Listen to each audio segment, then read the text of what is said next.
Live a little bit sooner than I even expected. So hello everyone and welcome to Geek Battle here on the Extreme Improv Extreme as well as Geek Battle and Geek Battle Gaming YouTube channels. Now tonight we're going to be discussing all kinds of things that's going on in the world of popular culture and probably even something that's not even popular culture. But we'll get into this and so much more after the intro. Welcome to the Geek Battle Zone. We discuss comics and puny minds are blown. We debate Marvel versus DC, Skeletor, X-Men, and Ron Weasley. Judge David slams down the gavel and Cap dreams of Henry Cavill. It's a Geek Battle stream. Nerd Rage as we assemble our Geek Avengers team. Welcome to the Geek Battle party. We are the Justice League and our Batman is Marty. Say hello to Tim as movies are greenlit. Every new movie, Dev's already seen it. Xbox, Star Wars, and Star Riders. He-Man, Star Trek, and David loves spiders. We battle as Morrow and Disney loves Blink. And we try to crown the Geek of the Week. It's the Geek Battle Show. Welcome to the Geek Battleground, where we use the Force and the One Ring is found. Cap is wrong about Resident Evil 6, and everyone watch out, cause oh shit, it's big. Gerald and Tim and Diz will try to win at the Geek Battle quiz. David and Dave will confuse the crew as they dive in the TARDIS of Doctor Who.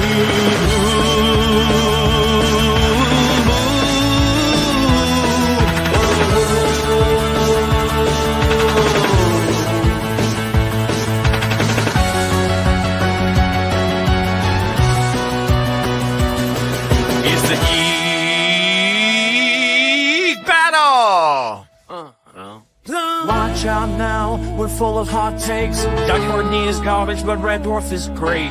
You love Sega, I love Nintendo, but in the Geek Battle, we are all friendos. Oh, it's a Geek Battle show. Oh, the Geek Battle show. It's a Teenage Mutant Ninja Geek Battle show.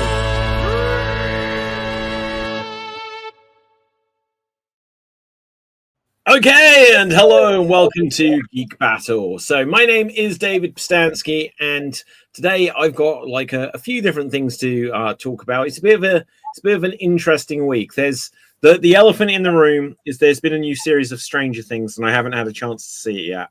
I know. Have you seen that yet, Tim? Not yet. I've been told I should watch I only watched the first season. I've been told I should watch the other four, and one of my coworkers. Yeah. One of my coworkers, who's a Marine, was like, "Are you kidding me? Like, you haven't seen it?" And he's passionate about it, so that's good. Yeah. Well, do you know, like the funny thing is, I would say like the first season is by far the best. After that, season 2, at the time, I was a bit like, yeah, it's good. It's not as good as the first. Yeah. The third one, I was like, this is better. Truthfully, I cannot remember a single thing that happened in it. And then the fourth one, I was like, oh my God, this is as good as the first one. And so now I've got to be baked into the fifth one. So, you know, I have to be there. So hopefully you can weather the storm of perhaps a dip in quality or something that isn't as like shockingly good as the first to get through to the really good stuff again.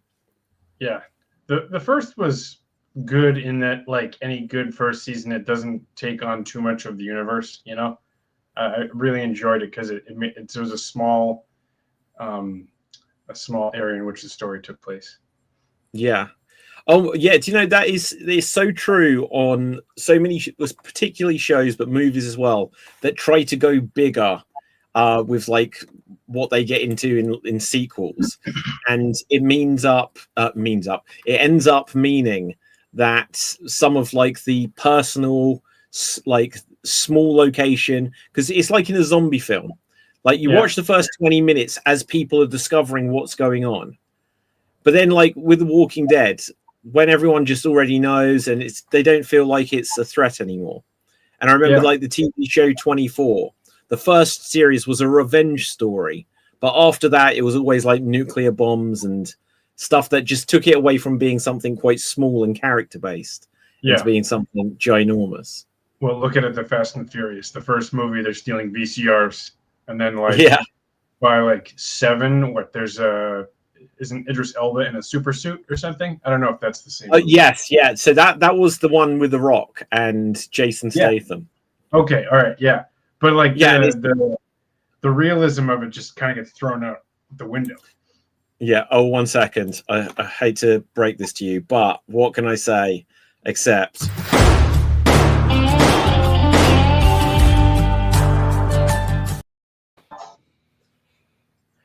what's up? Nick, are you in a helicopter? What? He's got one of those helicopter hats. Okay, Nick, can you just lean back slightly just so we get that framing? Okay, now step to your. I think there we go. Yes, that's like a James Bond from the '60s hat. Yes, it is. I'm not even sure the first gadget. Okay, so literally, Tim, we kind of skipped over your intro here. So do you want to say hello to the people? Hello to the people. And do we do Geek Facts today? Yeah, if you've got one. I was reading and listening to some Tolkien essays, like essays on his writing and stuff. And there's this myth that he hated or did not like C.S. Lewis. They're actually close friends, and he was just critical of C.S. Lewis's like Chronicles of Narnia because it was a little bit like on the cheek, I guess, Whereas Tolkien's themes of Tolkien's Christian themes were sort of blended into the story. One could argue that Aragorn or the Hobbit guy, Frodo Baggins, were both sort of Christ-like figures. C.S. Lewis had, very, very like. Wait, you're telling me that the Jesus allegory of the lion in what was the lion's name? Absalom? No. Aslan. Aslan. But anyways. Sorry. They're actually very close friends, and I just read up another fact is that when C.S. Lewis passed, Tolkien described it as an axe blow close to the roots. So, like, it's a very what a lovely way to describe the relationship that they had and the impact that they had on him. Even though, like, the loss of it though was difficult to. It's weird when you hear about like these historical writers and then hear that they were friends or whatever, and you're like, wait, I'm sure to me C.S. Lewis feels like 100 years ago or whatever, and Tolkien I guess feels more recent, which he definitely shouldn't. But it's fascinating because you think of like these were all writers that were somewhat peers. And they supported each other in certain ways. Like I think that Ty Frank, the guy who wrote The Expanse, he spent some time working under George R.R. Martin, or there's some relationship between like the Game of Thrones author and The Expanse author, of which I haven't read the Game of Thrones, but you got to read The Expanse books. They're friggin' delicious. Okay, good to know. Okay, bit by bit we are piling in. So before we can actually get to Nick's intro properly, Dev, hello. Good. We're there. Okay, so just very quickly, because just as Tim was about to do his intro, Nick turned up. Just as I was about to come to Nick, Dev's turned up. Before we get to you, Dev, fingers crossed that Cap will keep this going. But Nick, say hello to the people. Damn. He's here already. Right. Okay. So, hello, Cap. Hello. Bye. Go away. Right. So, okay, bye. Nick, say hello to the people, and do you have a geek trivia fact for us? Hello to the people. Yes. I don't have a geek fact. I forgot there was a show today. I was actually going to do something else on Twitch. Don't do something else on Twitch. Right. Okay. Dev, say hello to the people. Hello to the people. My geek trivia fact is that there was a possible tease for Injustice 3 or a game or a Injustice style fighting game with the new DCKO comic book series, because it's a multiversal battle royale thing. And in one of the latest issues, Sub-Zero and Homelander appear through a portal. Wait, this is in a comic book? Yeah, it's called DCKO. Isn't that what happened in the new? Isn't that what happened in the new Mortal Kombat? How like they got into the Mortal Kombat realm? Mortal Kombat itself is a big mess because thanks to the multiversal thing, it turns out every ending that ever happened in Mortal Kombat is canon. It's a multiversal thing now. Yeah, everything's a multiversal thing now, right? Like, I don't want to say that the multiverse is done to death because I frankly love it. But like everything's just, it solves all continuity errors, all what if scenarios. It's the 2020 version of A Wizard Did It. Of a wizard did it. Yeah. Okay, I've heard that phrase. What is it? What does it mean by a wizard did it? Remind me what that was. I don't know where it came from, but it was popular because of Simpsons, where a fan would ask a question saying there was a canon error or like a production error. Why did that happen? They couldn't think of a reason, so they said, "Oh, a wizard did it." Okay, right. So as you were saying that, now it's good to know the origin of this. I remembered where I was familiar with it from. About 3, maybe even 4 years ago, there was one of the online extreme world championship festivals, and one of the guest acts was called A Wizard Did It. I didn't get it then, but now I'm glad to have the context of why their show was called A Wizard Did It. Okay, and on that note, Capelthave, say hello to the people. Hail from the land of leopards, elephants, and crocodiles. And my geek fact of the day is Garfield sucks as a fruit critic because the lasagna is terrible. Okay. About lasagna? Yeah. So just for context, in our group chat earlier today, Capelthave was having a meltdown about that he's had lasagna. And Cap, I think it's fair to say, now, audience, let us know what your thoughts on this. I would like to add additional context to this. It was takeaway lasagna from Pizza Hut that was microwaved, and it was made using chicken. Yeah, made using chicken. That was the key detail. But Cap thought it was going to be like a sweet dish. He thought lasagna was going to be savory, not savory, sweet. A dessert. Yeah, like that's like a tiramisu. That's the lasagna of desserts, I guess. Yeah, it's a layered cake. The American lasagna of desserts is tiramisu, because I think it's tiramisu. Yeah, sure.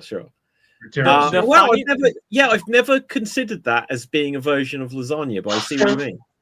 I feel like it's American. So, excuse me. For me, I thought it was layer cake, wasn't it? No, but like a tiramisu, it does have a kind of there's layers of it, I'm going to bring it up. Tiramisu. It's cheese, it's beef and sauce, and then a layer of pasta. So tiramisu, or it does kind of have that lasagna vibe look to it. Look, that looks like a tray of sweet lasagna. Yeah. You're a tray of sweet lasagna, David. I am a tray of sweet lasagna, Nick. You're right. Fun stuff. But Cap, just so we can hear it, not just read the words. What was your experience of the first mouthful? Again, I thought it was going to be sweet, but it wasn't sweet. It was just creamy and cheesy. I was like, okay, the first bite is not bad. Let me just go deep into it. And I took a second bite and I had a visceral reaction that my body just said, okay, this is good. I'm making you vomit. And I just couldn't eat another bite anymore. Wow, that is epic. Okay, so just having a quick look at the comments here. So Miha Paul, I can't read your name, I'll be honest, says, what is happening? So basically, Capelthave thought that lasagna was a dessert. So that's the main thing there. But we're getting into the show. I got introduced to lasagna through Garfield. And again, the picture of it, at least the Garfield movie, the picture of it was red, it was layered. Garfield movie? The Garfield movie is trash. Shut up, Nick. That's not the problem here. It's the lasagna.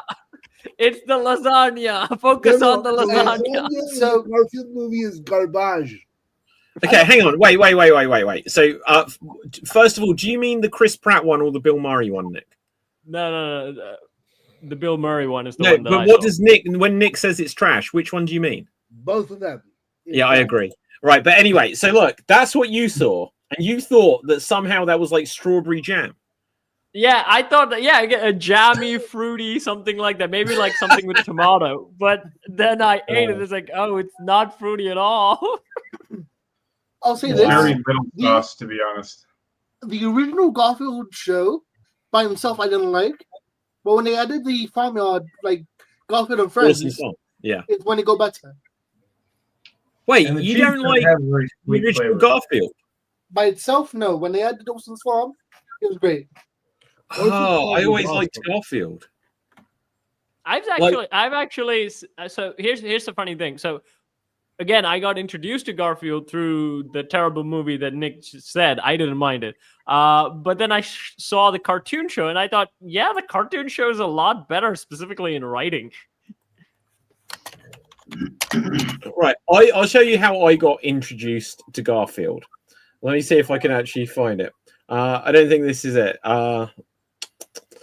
But basically, this will give you the sense of it. Garfield used to look like this, and it was Garfield, like, originally was just a comic, and then they'd do a book, and I had so many of them for so many years. Wow. And then they'd release books after books after books, and you'd get these little books like this. But the original ones, they ended up redrawing them all, because originally he looked really like big. His nose was a different shape. That shows what he originally looked like. Yeah. He was white? No, he was in black and white. Jeez. No, he's not a white cat. He's just in black and white. And then they changed him to look like this. Yeah. So, yeah. I mean, Garfield has always been great. Like most, I like the Halloween special that Garfield did. Thanksgiving special is also really good. It actually has a heartwarming Thanksgiving song. I haven't heard that much Thanksgiving songs, at least holiday cartoons and things like that. Only Garfield's the one who actually did a good Thanksgiving song. Charlie Brown. I've never got into Charlie Brown, so I can't say anything about it. I never got into Charlie Brown either, I'm afraid. I didn't, but it was the most well-known Thanksgiving cartoon that everybody knows, basically. There was a Garfield short that I remember to this day, even though I haven't seen it in like 30 years, where he's just hanging on to a like he's hanging from a curtain, and he's like, I'm bored. Bored. So bored. I wish something would happen. Then the curtain is up, that they show that the curtain is on a door, and the door gets slammed by John, and Garfield gets pinned against the door, and he's like, Odie, we're gonna go for a car ride or whatever. And then he closes the door, and Garfield is like, ow. And he's slowly like sliding down the curtain. And I'm like, that is so awesome. I'm not for animal abuse, but I still remember that. I haven't seen like 30 years. I'm trying to remember if the Normal, the little gray cat, was that Garfield's nephew or something? No, I don't think so. And Normal was a boy, right? I always thought Normal was a girl. Normal was a girl. No, Normal was a boy. No, Normal was a boy. Apparently, he's been both. The girl cat was Irene, but I never remembered her. Arlene. The girl cat was Irene. Arlene. Okay, Holly. Yeah, okay. Arlene, come on. Who can tell me the name of the teddy bear? Who can tell me the name of the teddy bear? The teddy bear? No, that's Mr. Bean's bear. It looks very similar, but Garfield had a teddy bear. Pookie. There you go. Yeah. Wow. Right. My favorite episode of the old cartoons, David, is where they made fun of like the Saturday night cartoon shows, because Garfield somehow ends up taking a multiverse trip in the 80s, where he visits like all types of genres of Saturday morning cartoons. First, he goes to like the action genre, He-Man type genre, and he was afraid that this is so violent, everything is so bad, and he then jumps to another universe where it's PBS, where all the animals are, hey, we're like cute animals that are going to teach you math and discovery and science and all that stuff. And then Garfield goes, take me back to the violent robots, please. Anything but this boredom. Welcome to Garfield Battle. Yeah, this is Garfield Battle. Now, I do want to bring it on to something else, something that caught my attention earlier today. Some of you may have read about this, but Quentin Tarantino has caused a stir on the internet because there's some interview where he criticizes the actor Paul Dano, who I only know who played the Riddler in the most recent Robert Pattinson Batman movie.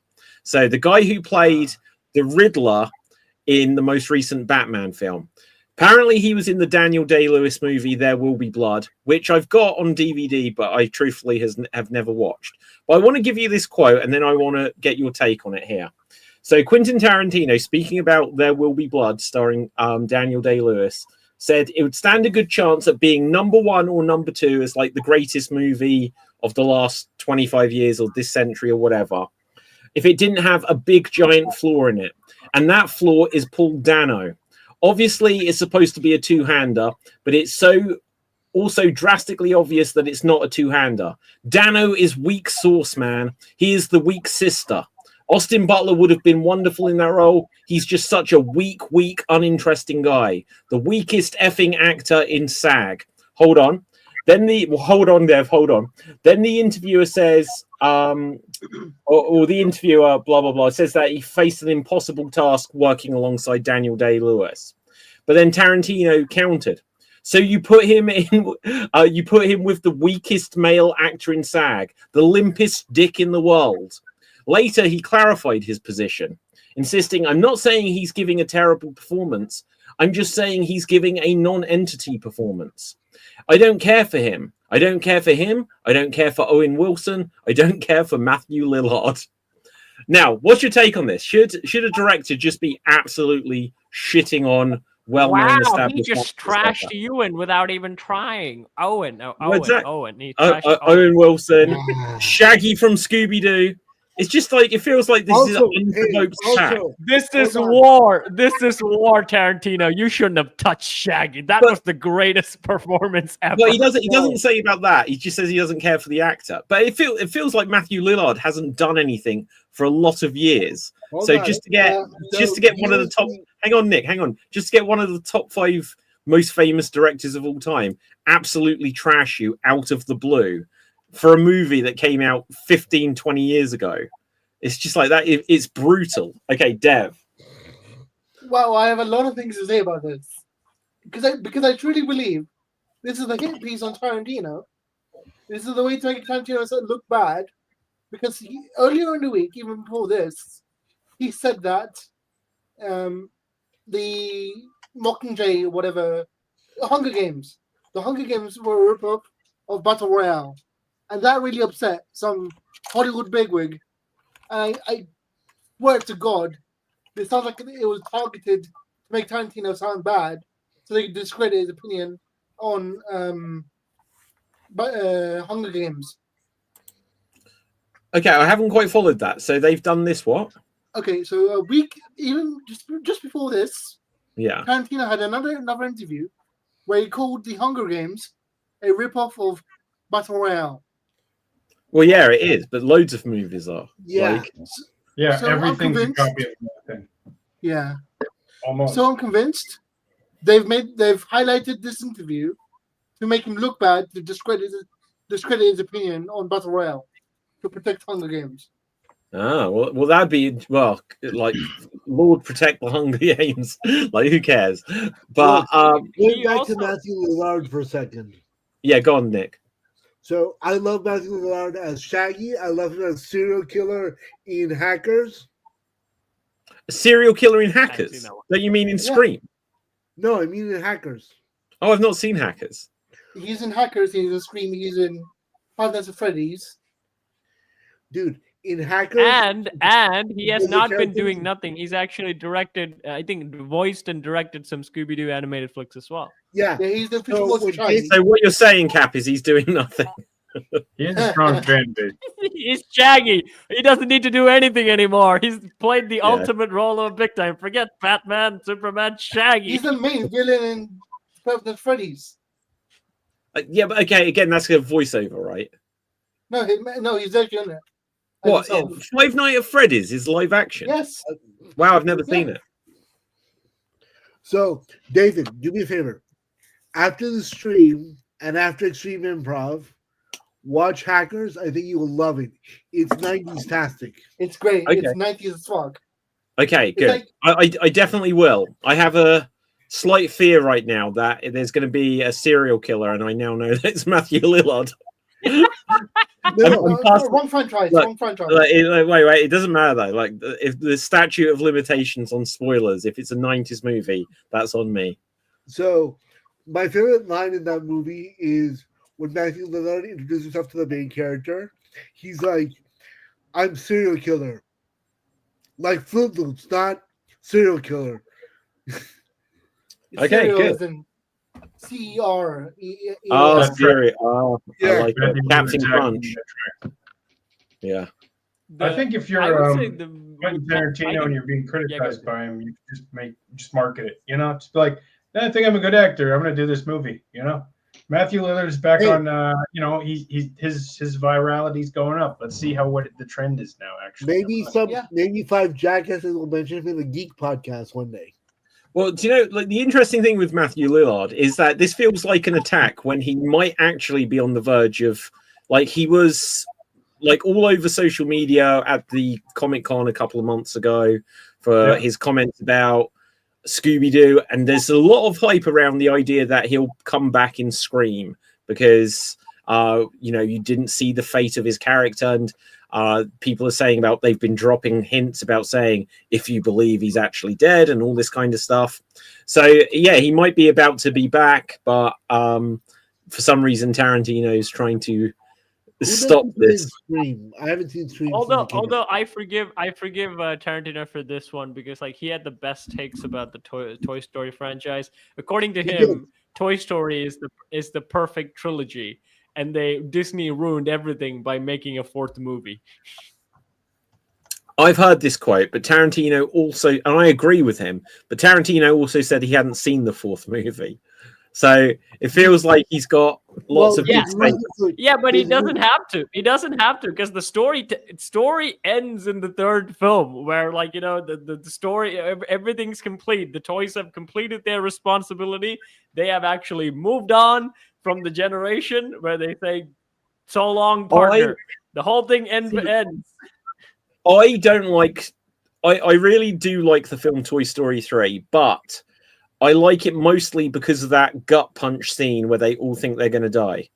You take that out of it, and I'm like, I don't like the idea that they suddenly show that Andy's grown up and just throws away his toys.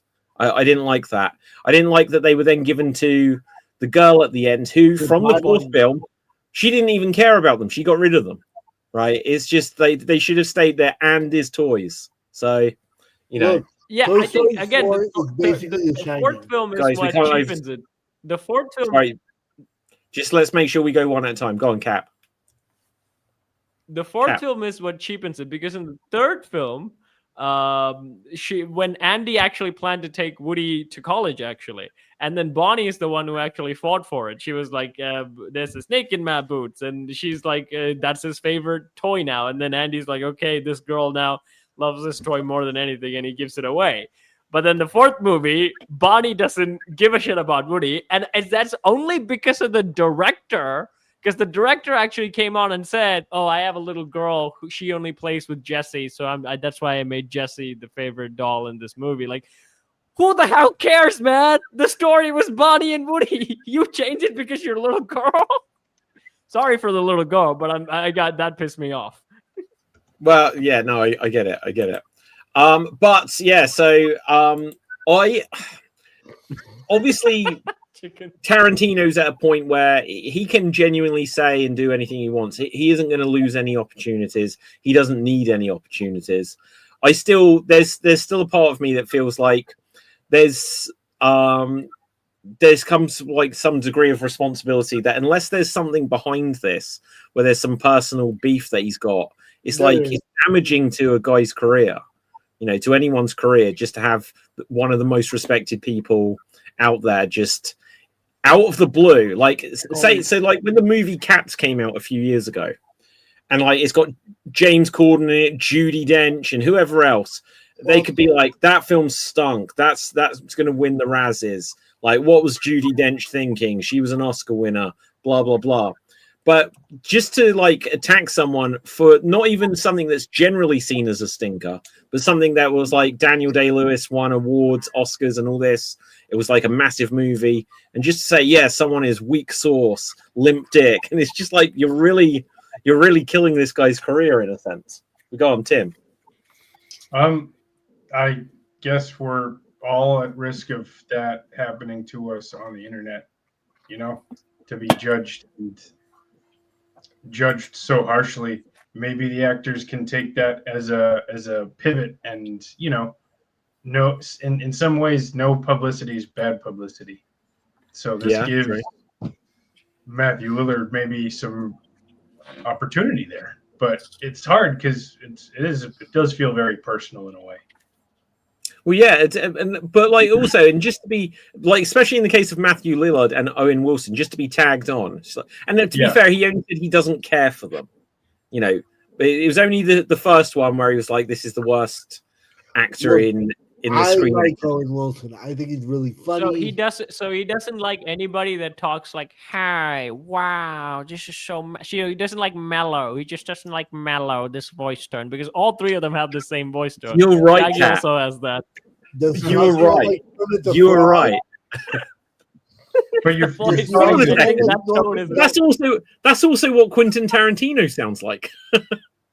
You're spotting the creative trend, self-hatred, though, which makes it less personal and makes it more of like this is what I can't stand in an actor. And I'm bringing up these three names because they're the three people that most resemble that in the movies I've seen. Maybe I'm trying to interpret it too much. You are. But we all do that. We're all nerds. Yeah. Dev. Because like that's the only similarity I can think of. They all sound very similar, and all the roles they're this lighter tone, this kind of voice. Wow. Yeah.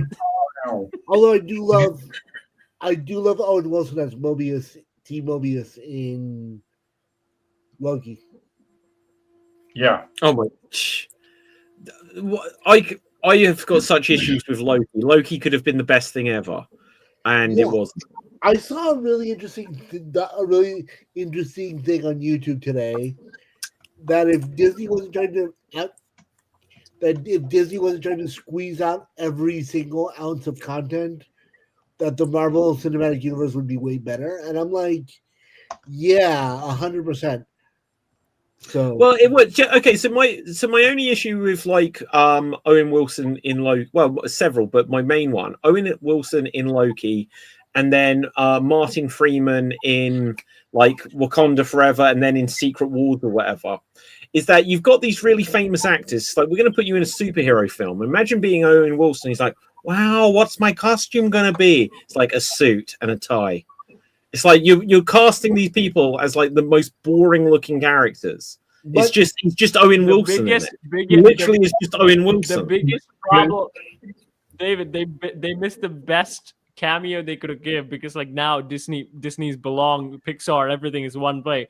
Everyone expected when Owen Wilson tries to save Loki when he came in that terrible car, everyone expected he was going to drive in Cars, Lightning McQueen to save Loki, and everyone was expecting that, but they didn't do it. Then a meme guy had to do it, and that was the famous image of all time. Yeah, that's a fun idea. Tim, then Dev. I think that the Mobius, the character in Loki, he is, for his universe, extremely weak. But when it comes to time manipulation in our universe, he's extremely powerful. So maybe his character is supposed to be just like an average line worker. And that works really well with Owen Wilson's like, oh, I'm just easygoing, just do the work, everything's fine. I don't know if that fits the story, though. You know. Do I remember correct that at the end of Ant-Man Quantumania, coincidence that you've got that thing there, Dev, of whatever the hell he was called. What was that thing called? That Kremlin MODOK, right? It doesn't, at the end of that, isn't there like a post-credit scene that shows Loki and Owen Wilson? I think it shows one of the... It shows one of the Kangs, does it? Like, is it like the giant Kang party? Yeah, there's the giant Kang party, but isn't the other post-credit scene where it shows that there's a Kang, and then it shows that Owen Wilson and Loki are like watching him? Because my only point I was going to say, if that is correct, and I might be wrong, but like, unless he's going to suddenly turn up in the Avengers, and there's, because I think Loki is scheduled to be back for the next movie. It's like Owen Wilson's only role in an MCU movie is just going to be like a 5-second cameo at the end of Ant-Man and the Wasp Quantumania, which is kind of terrible, but because I'm a fan of Owen. Wow.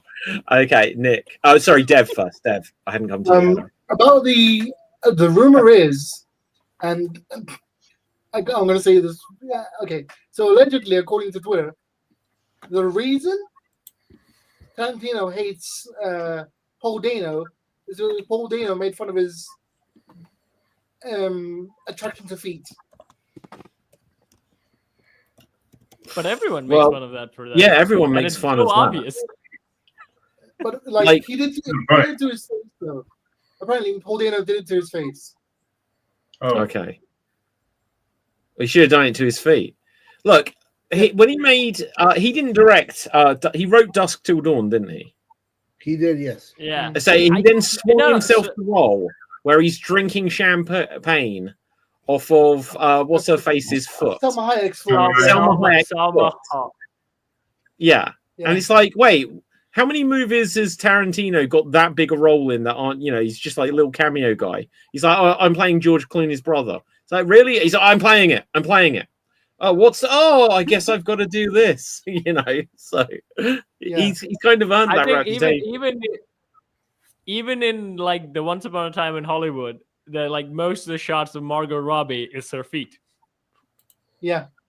And during Once Upon a Time in Hollywood, Uma Thurman told her daughter, who's in Stranger Things, that she should keep her shoes on whenever she's around him. Okay. Nick. Going back very quickly to Marvel stuff, I want to see a spin-off series of Darcy Lewis and Jimmy Woo. Like, no superheroes, just like them, kind of like just like a buddy cop thing. I want to see one of those two characters, just like kind of being like detectives and kind of goofy.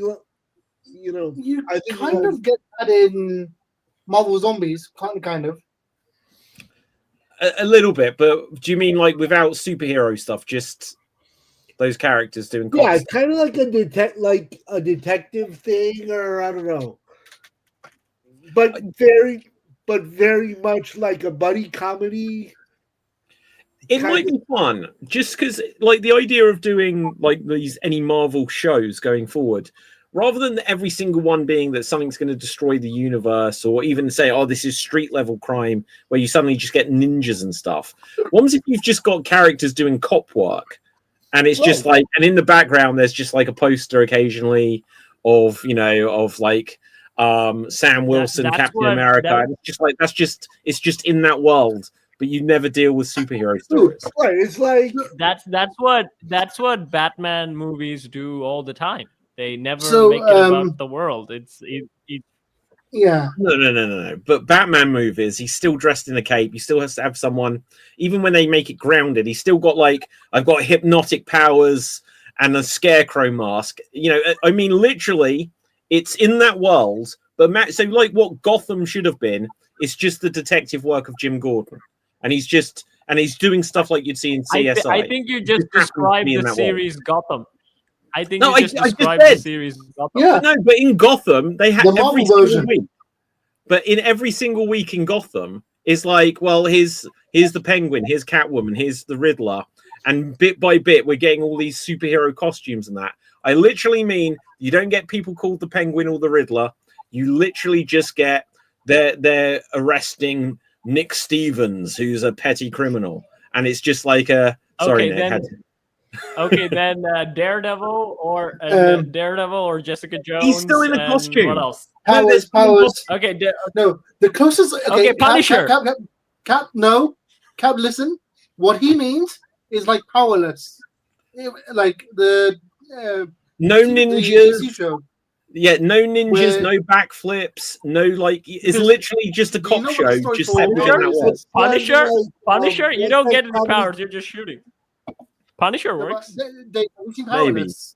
Done in the sense like Brooklyn Nine-Nine, kind of like a funny cop show. Yeah. But guys.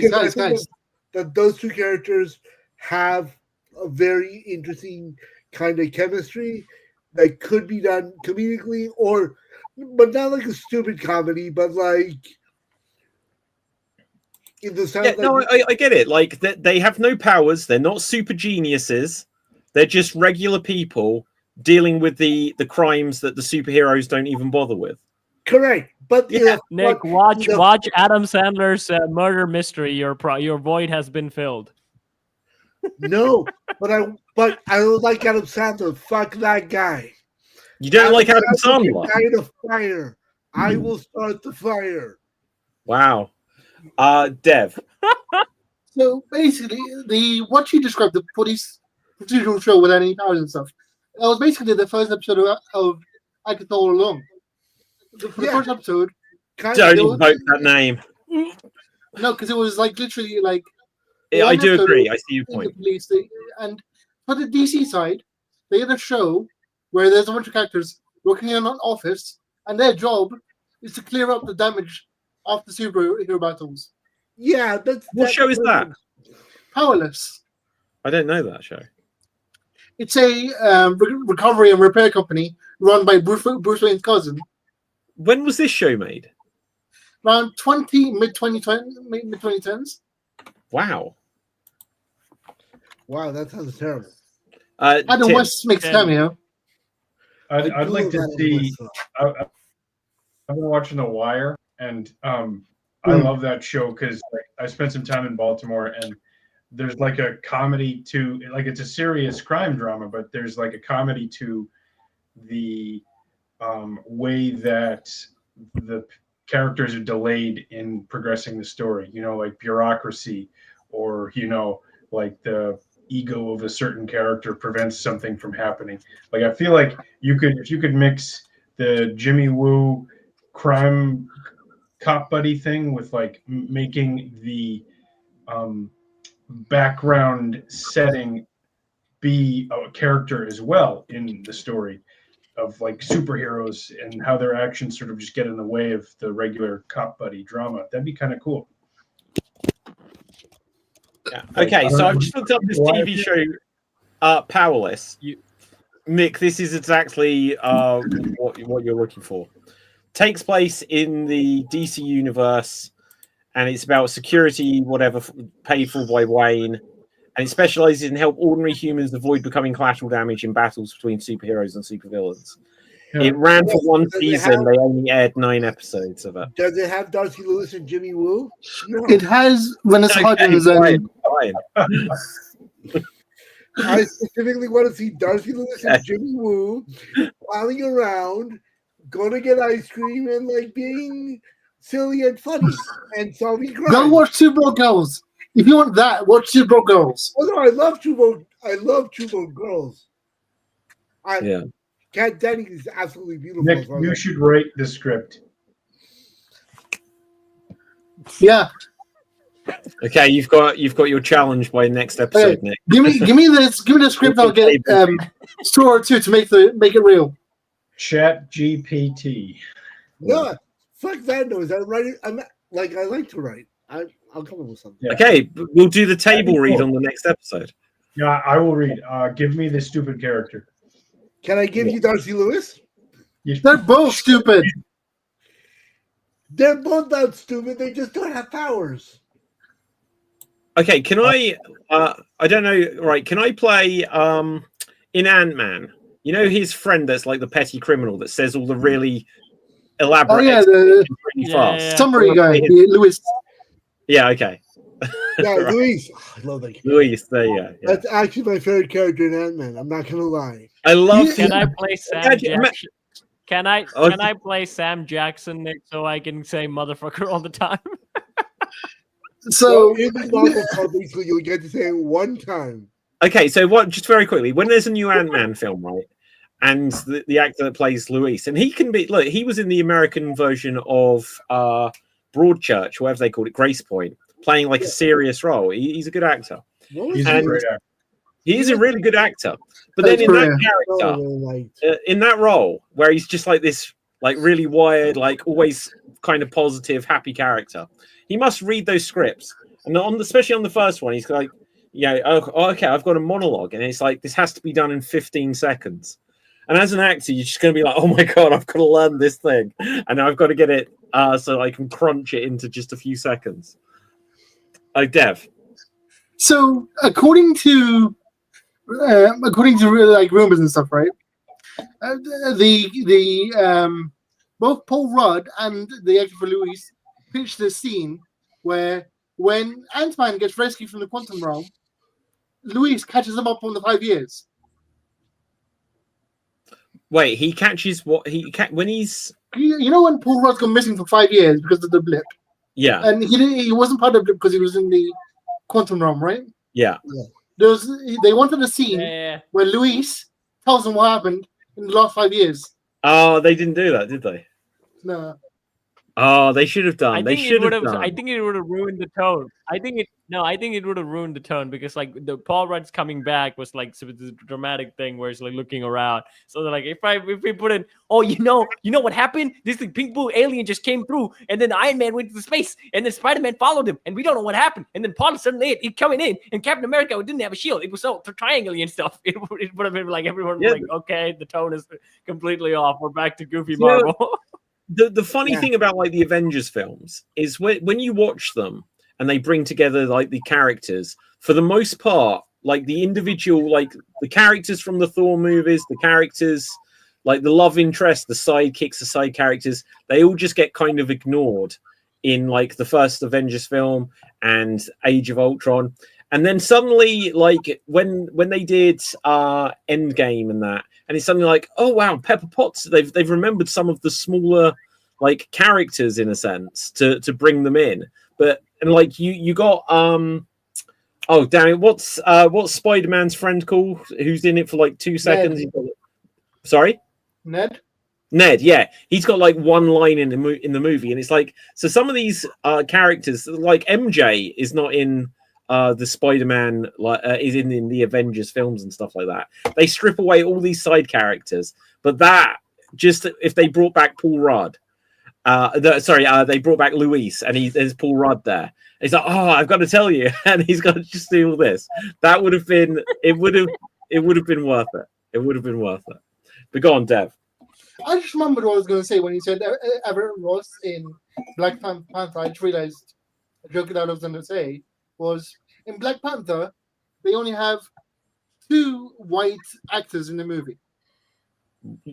Yeah, sure. They are the guy who plays Everett Ross, I use the Claw, and Nick don't the joke. Bucky Barnes is also white. Nick, let me finish, Nick. But the significance of those, they are the Tolkien white people. They're the what? Instead of token white people, they are the Tolkien white people. Yeah, because they were me, Gollum, and that's not bad. Tolkien white people. I like it. That is a good joke. Okay, so guys, they're going Cap. No, I was gonna explain the joke like a total duh. It's they're from Lord of the Rings. That's why I've been talking. I was just gonna explain that. Duh. Oh, I didn't get it. Thank you. Now, something I was going to say, I don't know what stuff you guys have seen. Now, I was saying just when we began, and it was just me and Tim here, so let's stay off the spoilers of this. I have not seen the most recent season of Stranger Things, which I know came out a couple of days back. So let's stay off the spoilers if people have. But has anyone seen that to give any impressions? Is it good, or has no one here seen it? I heard something strange happens in that Stranger Things series. Hey! Anyone else? Nick, Dev? No, Nope. I stopped watching after season 2. Okay, right. I said this to Tim earlier. I'll say it again. Nick, did you like the first season? I did. Right. Season 2 kind of stunk. The quality it felt like familiar, and it's more of the same, but it wasn't any better. If anything, it was slightly worse. My memory of season 3 was at the time saying, okay, this is as good, still not as good as season 1, but truthfully, I don't really remember what happens in season 3. Season 4, however, was amazing. And so I've absolutely got to see this through to the end with season 5. Season 4 is worth it. Sorry, I have a 17-year-old niece, and she is obsessed with Stranger Things. Yeah. So she was like, "Oh my god, you have to watch this! It's so good. You like it? It's so geeky. They talk about D&D." I'm like, "Yeah." I have a theory on how the show is going to end. I have not seen it yet, and I may have said this already on this podcast, but I will repeat it if there's any interest in that. Yeah, go for it. The end of Stranger Things is going to be Lucas, Dustin, the five main kids, maybe Mad Max. At the end, just sitting around a table playing D&D, and that's going to be how the show's going to end. And the show is an entire extended D&D game that has been happening. That's a really good theory. For like 20 years, because I've been in games that have been like a decade-long games that people have gone and come back, and we play online. Like I played a game right now, which is started when I was in Florida 20 years ago, and then we play online once a month. And then those who are local play at my friend's house. Cool. Okay, so right, it's the ultimate. It was all a dream ending, but I kind of like the idea that it ties back into how the very first episode began. I do like that. However, okay, let me just ask something, because Extreme Improv have done Dungeons and Dragons based shows at least 3 times, I believe, but definitely twice, maybe a third time. I'll be honest, it feels like something. So many people have told me as an improv guy, you should do D&D, you'd love it. I don't understand it enough. How can a single game of it last 20 years? So, my friend, our GM is the guy who ran the game was a guy named Brian. And Brian loved to write worlds. Basically, the best way for me to describe Choose Your Own Adventure, D&D is as a big Choose Your Own Adventure with kind of a finalized point. But then, so like we would explore a world that Brian had come up with, and then he had already come up with one world that he was writing where we would go to after we were done exploring this world. So Brian is a prolific writer. He loves to write. So he had I think it's more like I always thought it's more like Witcher 3, where you go on a main quest and then get sidetracked by a side quest, which lasts for however long time, and then suddenly you get back to the main quest. Oh, of course, you gotta find Siri, and then you get another side quest, and then you sidetrack, and the GM is like, "I'll entertain this," and he just continues on. Like, oh my god, like my character was a warlock, and I wanted a broom of flying. So he sent the party on a quest that lasted 6 months for me to fucking get a broom of flying. So okay, is it an actual game, or is it just someone's got an idea and you just go along with it? It's a game. There's a rule set, and so is it just your friend saying, "Oh, now there's another door at the end," or is there a way where you can actually, against his will, win? So you don't win at D&D. D&D is not a winner. It's just the completion of a story. It's okay. Like you would be actually, David, I believe that you would be a fantastic GM. Oh, thank you. because you are a very talented storyteller. Yeah. Oh, well, But cheers, man. I appreciate But that. here's the thing: the players will fuck with your story, and you just have to be able to say, "Okay, so David, when it'll be like this. Imagine that we're playing, and then you're the GM, and you're like, okay, you must go to the castle and rescue the princess. And I say, I need a cool sword, David. I'm going to find the Lady of the Lake, but you need to save the princess. No, I need a cool sword, David. Just give me a cool sword. Then we'll come back, and that's when the GM will say, "All right, cool, game's over."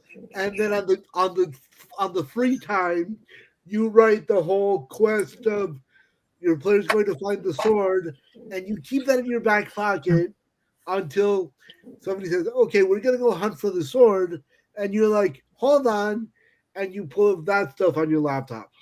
Okay. No, it And sounds also, cool. David, you might be like, this is the sorceress of the West. You must please her to win your favor. And I'll be like, I'll just kill her. And you're like, no, you can't kill her. No, I'm gonna kill her. And they're like, fine, kill her. Roll a 20. Yeah. I've got all of the dice. I do have lots of D&D dice about, but Dev. Put it this way. One time we were playing a game and I played it for the first time. I managed to roll high enough to captain the ship. And immediately everybody else wants to restart the game. Because they knew what I was going to do. I decide, let me crash the ship into the mountain. And they're like, Dev, you can land safely, it's fine. I'm like, no, crash the ship. Okay, but is there like a safety measure to say, like, okay, this one guy keeps screwing up the game by crashing the ship? Can we just say, well, you're dead now and get rid of this guy? You can. No, you just bring up a cool monster and then kill him. Yeah. And like then you can create a specific monster that will take him out of the game. Yeah. I mean, it's not cool to do, but it has been done. Sure. Okay, guys, have you seen anything that you want to react to? Are there any trailers, things that we should be checking out? Tim. Pluribus. Really good. Yes. Okay, I've only seen the first episode. But so let's not get into heavy spoilers. But what were your thoughts? Have you seen all of it? That's come out so far. All that's been released. I can't wait until the next episode on Friday, Thursday. Yeah, it's good. Everyone's happy because of virus, like Hive Mind happy, and there's a couple of grumpy people who still aren't part of the Hive Mind, and you see that play out. It's really fun. Yeah. Okay, I've only seen the first episode. And I'll be honest, we watched a trailer of this about a month ago on here. And I saw that it was something about everyone's happy but one person. But I had no idea how they get to that. The first episode is shockingly good. Like when it starts unraveling what's happening. It was this thing we were talking about earlier, actually. Oh, we just lost Nick. I bet, did Nick just go without like saying he's gonna go? He always does this. No, he's like Batman. You turn around and he's gone. But it was this thing we were saying at the beginning of the show about like The Walking Dead or something like this. When you first don't quite know what's happening, it's super interesting. So I will be interested to see where the show goes later. But guys, Dev, Cap, what's the show's name? Pluribus. What's the show's name? Pluribus. Chat. To this. But yeah, so far I'm very, very impressed. But you're saying it stays good as it goes on, Tim? Yeah. Each episode's different. You know, the character, the main character travels to different places. The story, it's an interesting story in that it explores the rules of communication between the happy people and grumpy people. And the person that main character also reminds me of a coworker I once worked with. That part's not fun, but whatever. Yeah. That's about it. Like I really enjoyed it, and you know, Apple TV always kind of, they have like Foundation, they have Murderbot, like they have a lot of cool creative franchises that you've seen Murderbots? They have Murderbot. Yep. It's like 6 or 7 minute episodes. Murderbot. Yeah. No, Murder Bus is another. No, I'm surprised Tim has seen. Not the same one, Cap. Different one. That one. Different one. Different one. Different one. Right. So I'm talking about the animate. I'm talking about the animated one. Yeah. So he's talking about a different one. But yeah, what I saw was the latest season of Tulsa King came out recently, and yes, go on. In this season they've sent a mercenary to try and kill the Stallone. I think I know what you're going to say, but is it the actor who's playing it? Yeah, yes, a new character debuts. Yeah, and they're going to be the leader of a new spin-off called Nola King, which is set in New Orleans.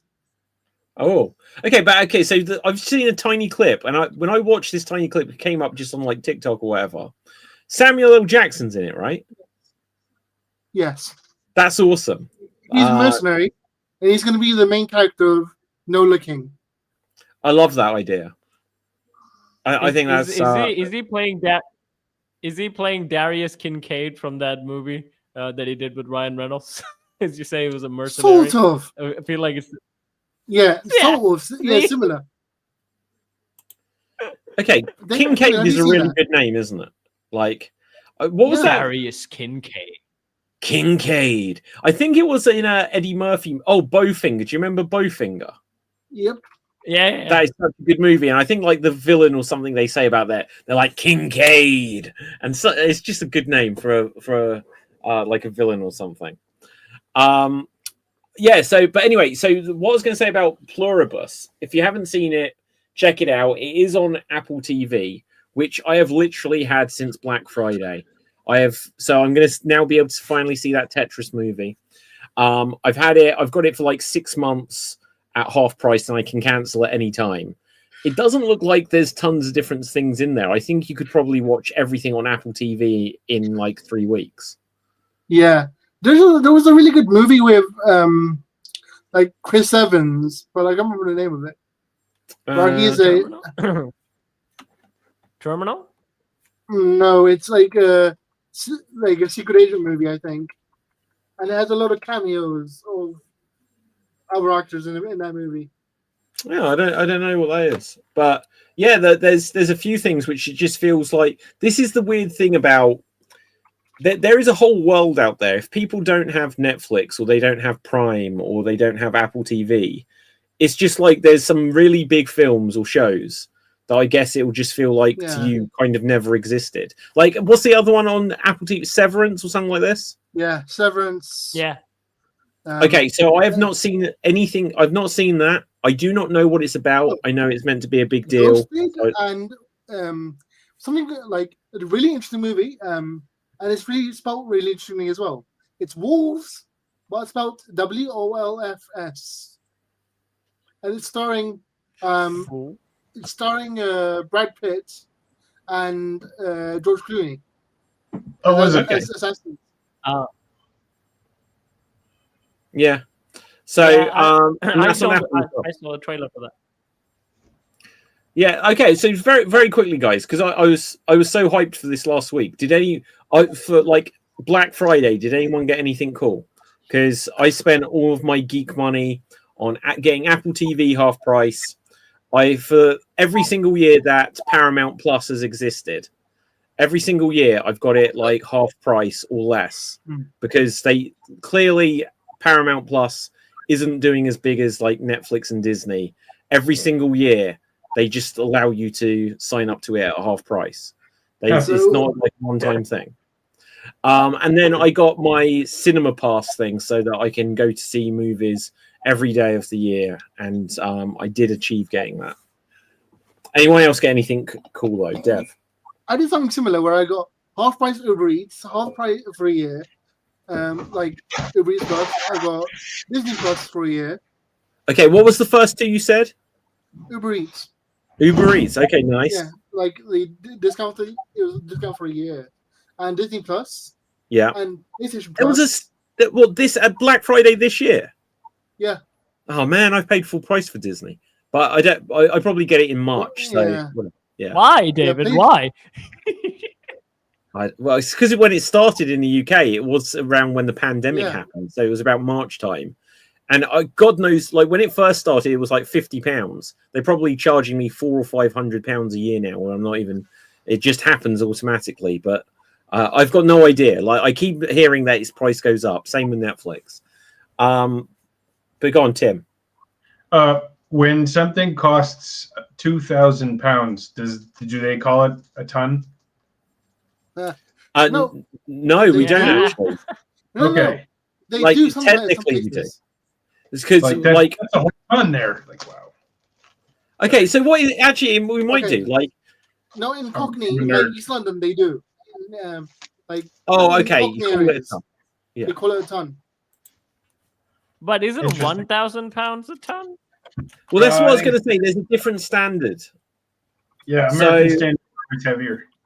Yeah, this is what I was going to say. So, our large is actually £2,000. Oh, wait, yeah, it's pounds. Okay. In my head, 1,000 kilograms is 1 ton. So pounds is different. Apparently, a ton is British slang for 100. Well, yeah, exactly. I know, like numbers and prices and stuff like this. It's a funny old business because a ton is £2,000, isn't it? Right. 100. But no, I mean weight wise. It's £2,000 weight. A ton does mean £100 money, and then there's like, is it a billion? American standard is that when you get to 1,000 million, it's a billion. But the old term for a billion in English used to be a million. So it was like hundreds is 1,000. 1,000 thousands is a million, and it was. David, I'm more confused than ever now. Well, okay, I'm trying to write it. Welcome to measurement battle. Okay, but Nick, sorry, not Nick. Tim, what were you going to say about this ton? Can I just say one thing? Yeah. You guys, like, I made a really bad joke, and you took it very seriously, and I freaking love Geek Battles. Thank you. Okay. Like analysis. You're awesome. Deep level analysis. Was there somewhere you were going with it, Tim? No, I had an ADD moment. I'm like, £2,000 is a ton. Yeah, that was a joke. And we extrapolated the entire. I didn't. I mean, I think we were in a blackout. I think during the Black Friday sale, but I did before that. I did get like data bonus, and then I was like trying to download different type of shows and things. I tried to download one of my childhood shows that I watched, Code Lyoko. I downloaded the first season of it. I would say like it doesn't really kind of hold up for me. At least the first episode did. Weirdly enough. Okay. The other one is that I got was Teen Wolf, and I spotted another doppelganger of mine. No, the kid in that one. It's kind of like the hair and everything. One with, the one with the TV show Superman. The one with Superman in it. The one with Superman in it. Yeah. Yeah. I spotted another doppelganger of mine. Okay, well, hold that thought, Cap. Tim, what have you got there that you're trying to show us? I got the Age of Madness trilogy. It's written by Joe Abercrombie. He did the first Law trilogy, and it's kind. I was looking at different books written by good authors in the fantasy spectrum. Joe Abercrombie does a pretty good job. That was the only thing I got for sale. Everything else was like tools or construction stuff. Okay, yeah. I other than like the things I've mentioned, I really didn't get too much. I think I got like a couple of like microphone things that I'm going to use when I like film live shows and stuff, but they were just things that kind of needed replacing. But it's like Amazon always have like what they used to call it their warehouse deals, but it was like their resale. So things that have been returned are then sold cheaper. And then normally they knock like 30% off. This time they only knocked 20% off. Thank God they didn't drop it to 30%, because I was hovering on this new laptop and I was like, that's meant to be $4,000. It's only 2.5. And I was like, why am I spending 2.5? I can't do this. But thank God it didn't go down, because I almost convince myself that there was this deal of a century on something I absolutely didn't need and couldn't afford. So you have to be careful with Black Friday sales. Yeah, I always look at the. I always look at the starting year prices usually, because this is what they do. So the starting year prices would be like the normal amount, and then later in the months they would cramp the prices up, and then when Black Friday comes, they would go back to like the first year prices just a little bit on the side. So you'll be like, oh, that's a good deal. This used to be really high in the summer. All right. No, I do agree. Dev. I miss when Black Friday was about punching someone in the head to get a TV. Well, the pandemic ruined all of this, didn't it? So, like, I don't think I've been outside in like 7 years. So, you know, this is me now. You know, all of you could be AI, but yeah, it used to be that you'd have to go to the shops, but now when you go to the shops, all of the sales have already been online for a week. Everything Black Friday. The shops people don't even do anything. Like the shops people don't even. I've only experienced this basically on like showrooms and things. When you go and ask for a product, they're like, "Did you look online? Why? I'm here. Why do I need to look it up online? That's why I came to the store." Like shops are basically useless now. Yeah, it's weird. I remember years ago. So, in the UK, we had a chain of shops called Woolworths. And they might have an American equivalent. I don't know if it still exists. It exists in Australia. It still exists in Australia. And I think you can get Woolworths online. But I remember just after Christmas, maybe 10 years ago, or maybe even slightly more now, I can tell you when it was by a video game. So there was the video game Guitar Hero or Rock Band, and it came with the drums. It's whenever that came out. So about 2010, 2009, whatever.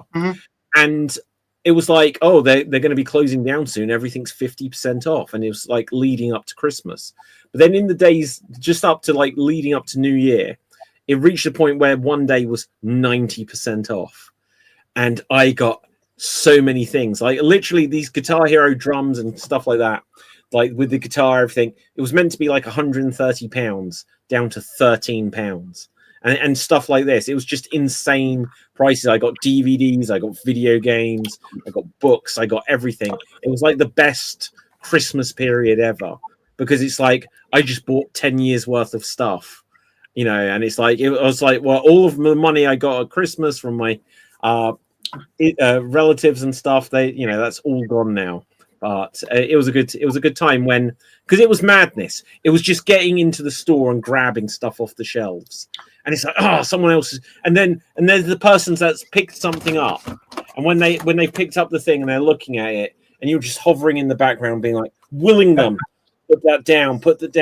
And as soon as they've gone like that for a second, now they might be getting their phone out their pocket, but you're like, I've got it now. It's mine. I've got it.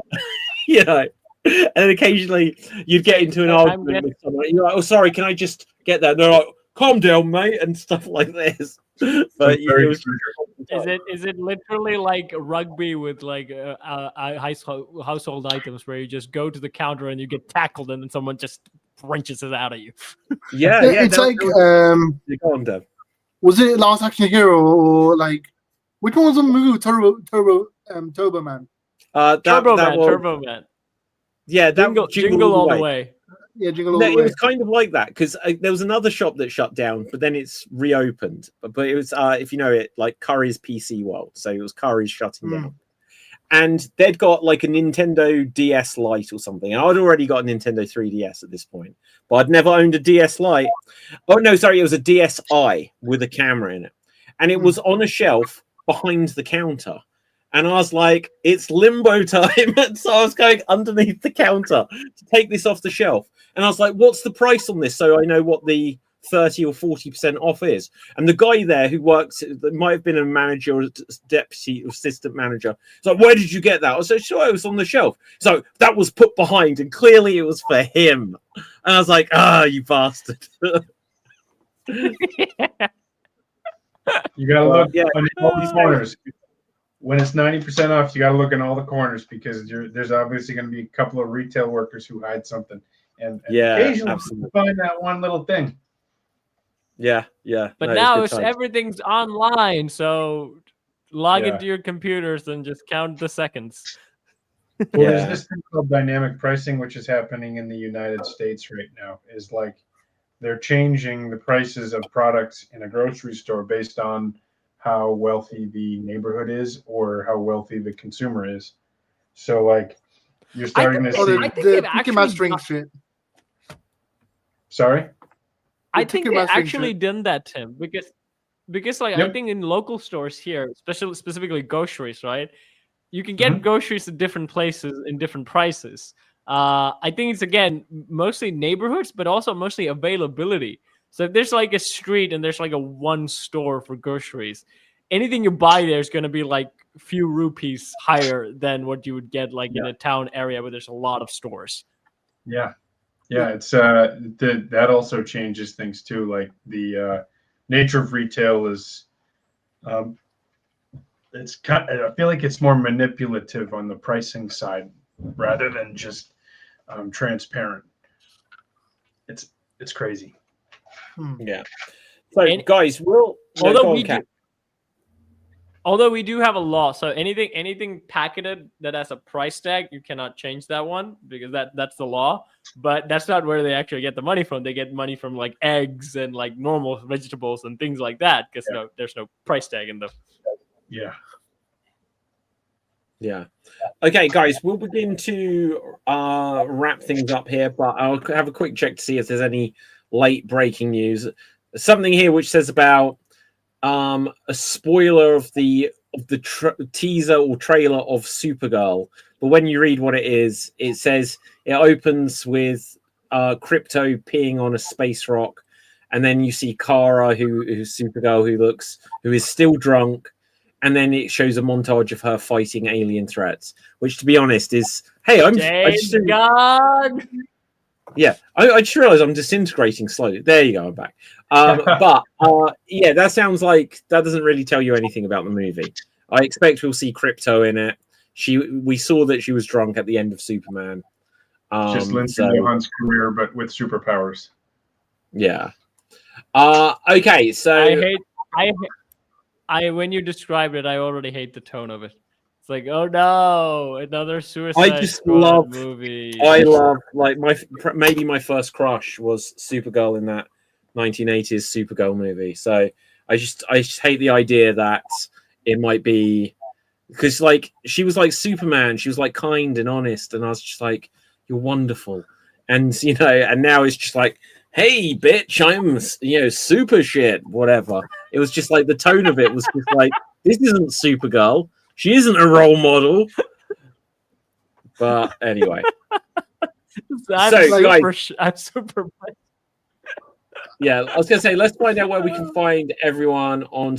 Go on, Dev. Before I have some breaking news.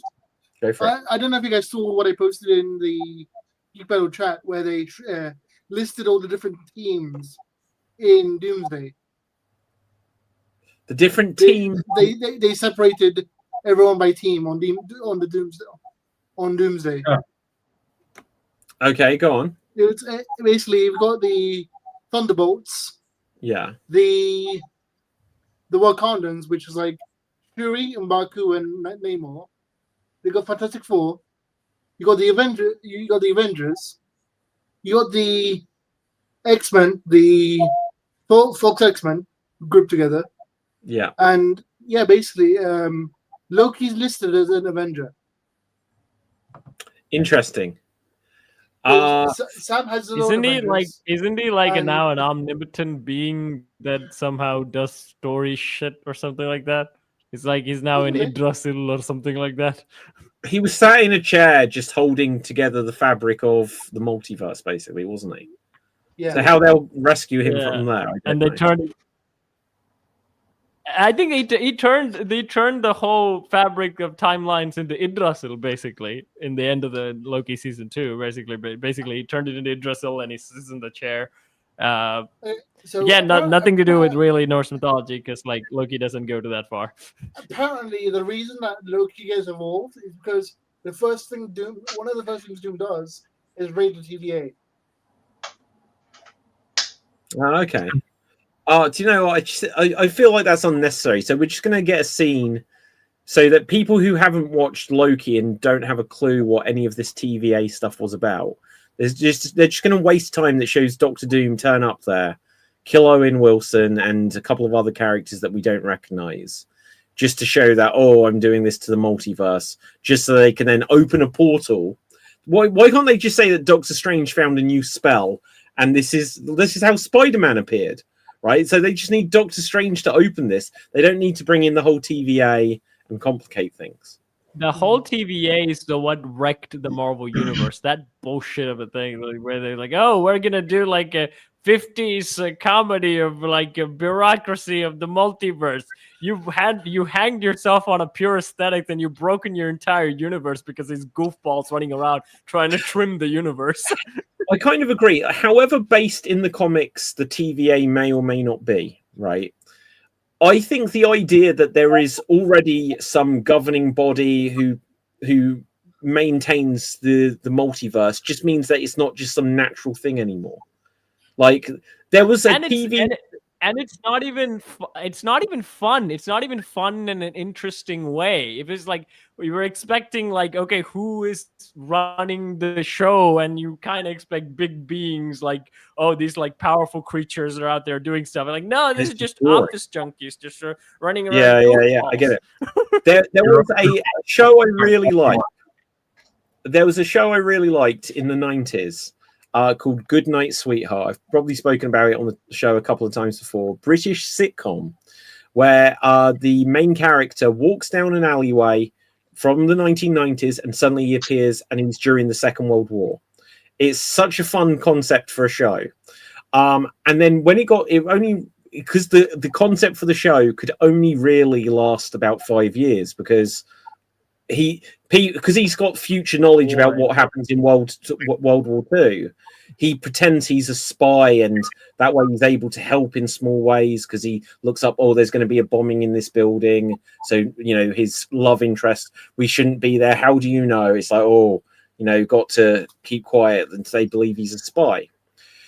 When it gets to the natural end of this, then, they have to, in some way, decide, is he going to stay in the past? Is he going to keep doing this? And the series just ends.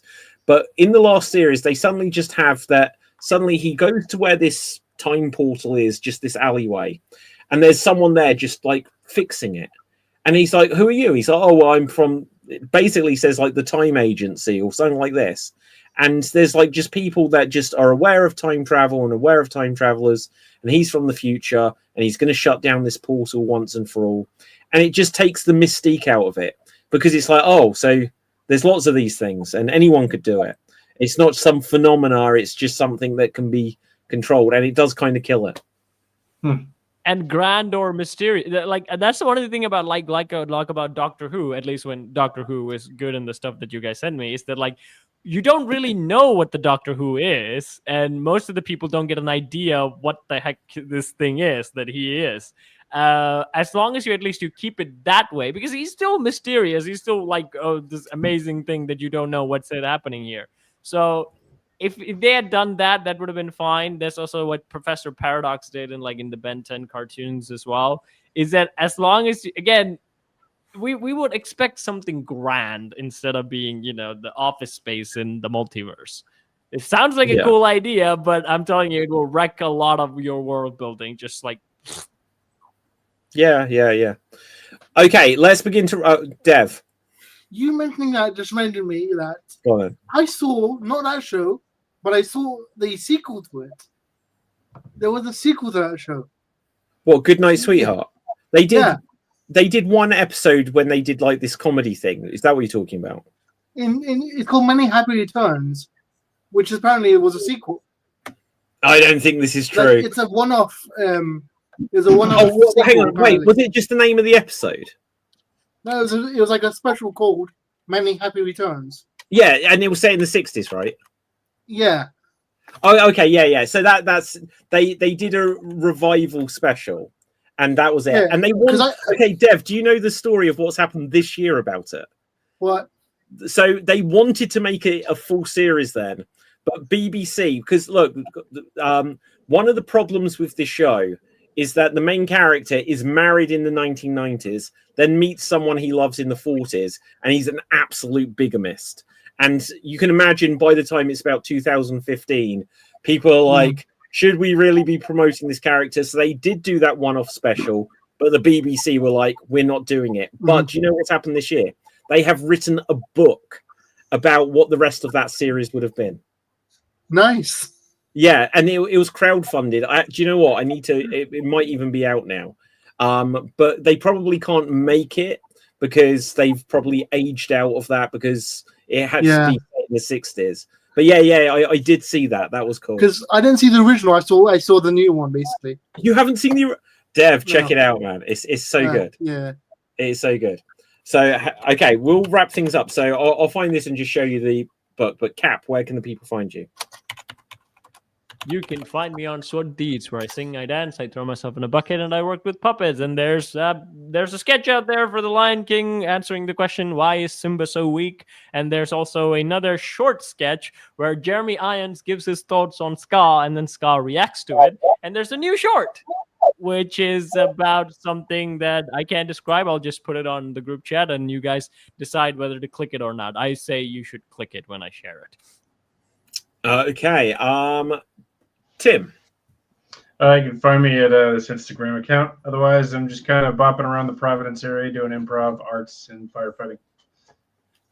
Okay, Dev. You can find me on TikTok and Twitch on the name F3DAT. Oh, we're getting some wicked sound disruption. Go for that again, Dev. You can find me on TikTok and Twitch on the name FWDAT. Okay, awesome. Now, just very quickly before I do me, so this is the book. They did it on Kickstarter. They needed to raise £30,000. They raised 35,000, but it was like there was never a Series 7 of Goodnight Sweetheart. But if there had been, and if you read what the premise of it is about, they should have made it. It's so good. It's literally so good. I'll tell you this tiny bit. So he pretended he was a spy in the 1940s. By the time it's the 1960s, he goes to a dinner party and he bumps into Ian Fleming, who obviously he then becomes the inspiration for James Bond. But because Ian Fleming was a spy, he now thinks that the main character was a bad spy. I haven't read the book, but when I read the premise, it sounds incredible. My name is David Pisansky. Find me on Facebook, Instagram, and X, etc. at David Pisansky. Follow all things Geek Battle. I'm gonna make a new version of the logo that is green screen friendly, but you get the idea. Check out all of the merch on wherever the merch can be got from, extremed.tv, etc. And with that, until next time, stay safe, always stay extremed, live long and prosper, nanu nanu, and may the force be with you. Boom, and we're off the air.